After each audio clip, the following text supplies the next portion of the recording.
Hello everybody, Caventia here in a MISC Prospector. I used to love mining, but since the 3.19 mining update, they really hurt my favourite mining ship. Prospector mining just isn't what it used to be, meaning that you could make more profit in a rock than you could in the Prospector, so why bother with that 2 million AUEC investment? I was super happy to hear that in 3.22 there's some mining updates making the Prospector potentially prosperous again. So come join me, we'll go on a few mining runs, see what the changes are, and see how much money we can make in the Prospector in 3.22. Let's get into it. We've jumped back into 3.22 one more time. This is the latest build. We're going to quickly make a character. We're going to go for some glorious swishy hair this time. We're going to choose Lorville again. Grab the basics at Tammany & Sons. Life-giving Lux, undersuits, med pens, multi-tools, tractor beam attachments, max levs, batteries which I've never used yet. And this time we're going to grab ourselves a mining laser. I like the Hofstede. You may also want to consider Wave Shift and Sabir. And if you want to look the part, you may want to consider buying the Aril set. But of course, a big part of our motivation for starting in Lorville is to grab ourselves a Prospector, so we can check out all the new mining changes. First thing to upgrade on the Prospector is the Quantum Drive, and the second thing I'd upgrade is the mining laser. My reason to pick the Hofstede is because it significantly reduces the resistance of the rock, as well as increasing your optimal charge rate and the window size. To find the last piece for our simple mining setup, we're going to need to head over to Her L2 Faithful Dream Station, which is a short journey away from the sun from Hurston. You head to the refinery, down the stairs to the right,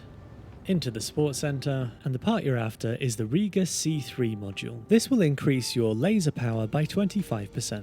Under utility, you can now add the Riga C3 as a sub-item module. Next, you'll want to set your spawn at a refinery near where you want to mine, as this will be your hub for mining operations. Yes, there are some minor differences between the different refineries and the different mining locations, but honestly, don't worry about that when you're learning. You can save that for optimization later. Red Monster Gaming have already done a phenomenal job with their mining cheat sheets, so if you do want to optimize your run, check out the mining cheat sheets at redmonstergaming.com. Not sponsored.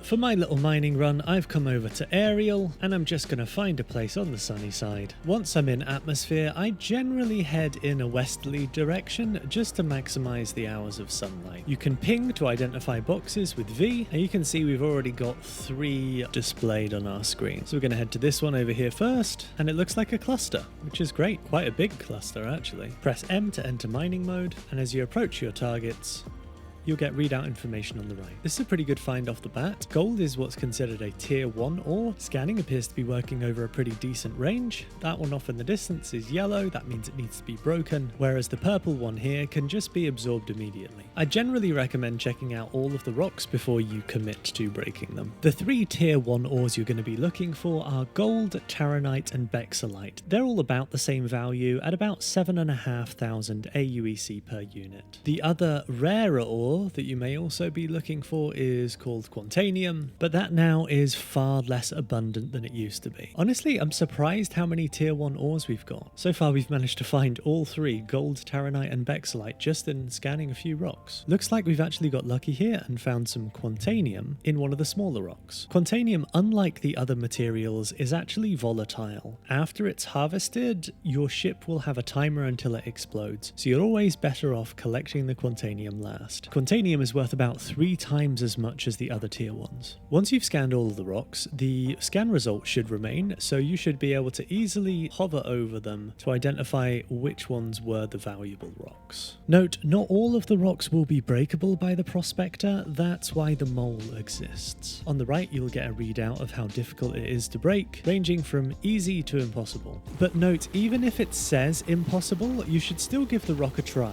because the difference between what the game considers possible and impossible might be closer than you think. And although the idea of picking up Quantanium and having a death timer might be a little bit scary, the timer is very generous and you should have plenty of time to go to a refinery. So I'm going to scout out these other nearby patches and we'll just keep an eye on this timer. Looks like we've got another big patch. So this one's gold and a decent size. We could break that down. And we've got another Quantanium rock. So let's focus on this one first as we're on a time limit. To use the laser, you just left click to increase the power, you hold Alt and scroll, and your goal is to aim for that optimal charge window. As you get closer, you'll probably want to dial down your power, and you also want to make sure that you're in optimal range. Some rocks can be more unstable than others. You have an instability rating on the right. This is quite an unstable rock at 75. Looks like it's happy around the 20s, low 20s mark. If it overcharges, you can just turn the laser off and wait for the rock to cool down. The overcharge is the red area, and if you leave it in the overcharge area for too long, then it could have disastrous consequences. I found the happy zone with this rock, and hopefully it will pop without causing too much trouble. Oops. If it does go into red, you can back away to minimize the risk of any damage to your ship, and you'll want to focus on hoovering up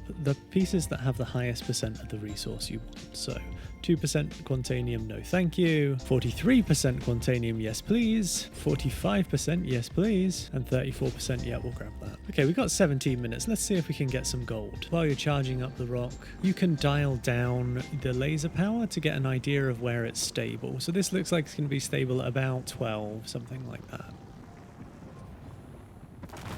Okay.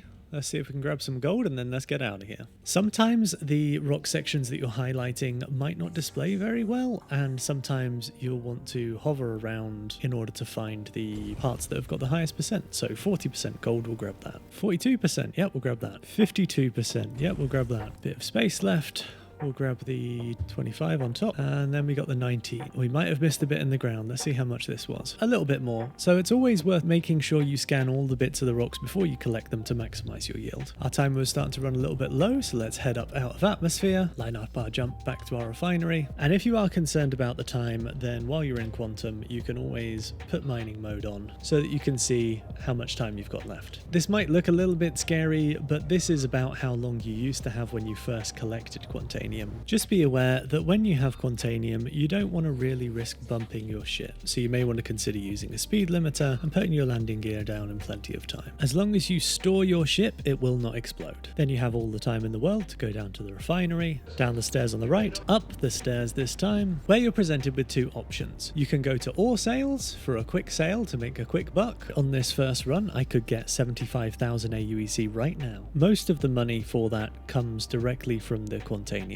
which is about 55,000 AUEC of that 75. Or you can go to the refinement center in order to make your ores more valuable at the cost of a refinery fee and some time. Refining it involves choosing your location, setting up a work order, choosing the things that you want to refine along with a refinement method. I'd choose Dinks if you have all the time in the world, and Ferron Exchange if you want to be able to cash out today. If I refined the Quantanium alone, that'd be worth a little over 110,000 AUEC, and the gold would be another 20,000, or about double what you'll get by selling the ore directly. But as this is PTU, I'll just grab the money now, thank you very much, and save the extra step. Maybe I got lucky in my first run, so let's go out for a couple more. One thing's for sure, the abundance of clusters is far higher, and the average size of those rocks does definitely seem smaller. Okay, so let's hoover up the Terranite and the gold and move on. 30% is usually a good ballpark for identifying if something's worth grabbing or not. This is over 30% of a tier 1, so I'm going to break it. Sometimes you need to feather the power, as in apply power and then turn it off,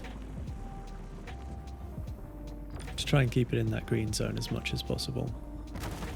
Having a rock go too much in the red can result in you losing some of your valuable yield. 54%, we'll collect that. About 50%, we'll collect that. And although the tier 1s are not as valuable as Quantanium, the nice thing about not collecting Quantanium is you have all the time in the world to enjoy floating around the planet in your wonderful fishbowl ship. There is absolutely an abundance of tier 1 materials. Okay, so this is just about 12 SCU of tier 1s, but this was a really quick run. That's 40,000 in about 15 minutes. So it looks like you can make around 160,000 AUEC per hour. With refining, that would be closer to 300,000 AUEC, I guess. This took a little bit longer to find, and it's the smallest cluster I've found, with 1 medium rock and 3 smaller rocks. Okay, reasonable size cluster. Bexolite, that is a tier 1, and it's a decent amount of it too. Come on, buddy. Is this death? Oh, no, it's not death. That's good. Not death is good. Okay, and that's another 55k. Now let's grab a quick refuel and let's head over to my old mining stomping grounds over on Lyria. For those of you who don't know, Lyria used to be the holy grail location for mining Quantanium. Before the mining update they did in release 3.19, you could head over to Lyria with a bunch of friends and just harvest Quantanium all day long. Quantanium was far more abundant back then, but it was slightly lower value. You would generally get a run of about 150,000 AUEC in a Prospector, and you could get maybe 2, or if you were really lucky, 3 runs in per hour. Meaning, as a dedicated Prospector pilot, you could see in the region of 300,000 to 450,000 AUEC per hour. Let's just say mining on Lyria ain't what it used to be. Now I remember why I used to love prospecting on Lyria. This super thin atmosphere means you can travel really fast. It makes finding deposits a heck of a lot easier. Big chunk of rocks. Junk, junk, junk, junk. Next, I swear Lyria has no atmosphere at all. 800 meters per second. There we go. Something over there. Let's go. Blacking out in a Prospector. I blacked out for you, Rock. Better be big and full of good stuff. 40% gold and a decent size. Let's get some gold. 45%. We'll take that. 48 we'll take. 100% gold. More of those, please. 100. Nice. Big chunk right there. Oh, look at that. Big score. Taranite we'll take. It does seem a lot more sparse on Lyria, though. Okay, hopefully this is the last cluster we need to see. It's all junk. Prospector mining on Lyria ain't what it used to be. Oh, you're big. I wish I'd brought some mining attachments, because this is a big old chunk of gold. Bexolite, we'll take that. Previously in a Prospector, it wasn't unusual to be able to get 20, 25, 30 SCU of Quantanium, and if you were really lucky, you could get a full 32 SCUs worth of Quantanium. Taranite's good. We'll grab Taranite. A few floating rocks. 30% Bexolite. Yeah, that's pretty good. 23% gold. That's good too. Okay, let's grab this 30% Taranite. Happy days. And for this one, we'll cash out at Wide Forest Station. One final refinery run, and we'll grab you some conclusions. 41,000. So with my limited data set, after 4 runs and a little over 1 hour's worth of mining, here are the results for you. Needless to say, the amount of money made would have been about double if I went through the refinery loop. Overall, I think that the mining changes are a large benefit for the Prospector owners, and I think it's nice to see that they're bringing the Prospector a little bit closer to what a salvager can earn in a vulture. It's still not quite there. The Prospector still costs more. You still have to pay for some parts in terms of mining heads and modules, and if you want to make the maximum amount of money, you still have to pay for refining and do a little bit more. So quite frankly, I think that mining should earn more than salvage, but it's definitely a step in the right direction. Thanks for taking the time to watch this, everybody. I hope you have a fantastic day. Take care and bye-bye.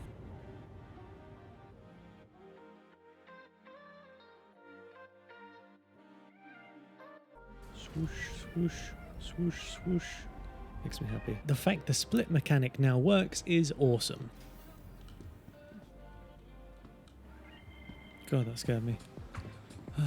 I don't know why it's saying 38 SCU. Typically this would say 32 SCU on a Prospector. Oh, it says the right number now. That's strange. Aluminum or aluminium, depending on where you're from. Still gonna... Oh, oh, oh, oh, oh, oh. We lost... Oh, oh, I lost coupled. We lost coupled mode somehow. Excuse me, coupled please. Now sadly that little decoupled incident did end up losing the mining module. Oh, calm down. Oh my goodness, this is all barrel and conundrum. Conundrum? Oh, and yes, on my last mining run in Lyria is where I found these bizarre floating rocks where the ground mesh obviously hasn't rendered in, meaning that the minables, although they think they're on the surface, visually they're floating a good 5-10 meters above it.